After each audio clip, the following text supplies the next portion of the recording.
Folks, today we are looking at a basement waterproofing system, and this is a different system than what we've showed in the past and other videos, but whoop, kind of in shade sun here.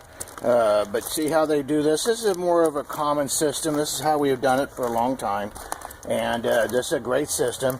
See, this is my footing right here. Look, get out of the way. See my footing, and this is where the concrete wall sits right here. And we'll talk about that in another video, but see how they got it right along the footing here. Again, this is awesome. And then they got it tied into the sump pit here. So this is a very good system. We see this. It's been around for a long time. And so whenever they finish here, they'll put a concrete floor over top of this, approximately 4 inches. And the water then will be drained. Anything that comes in from the crack will come right up underneath here. And then, as you see right in through here, it'll come through and drain right into my sump pit. I hope this has been helpful. Please give us a call.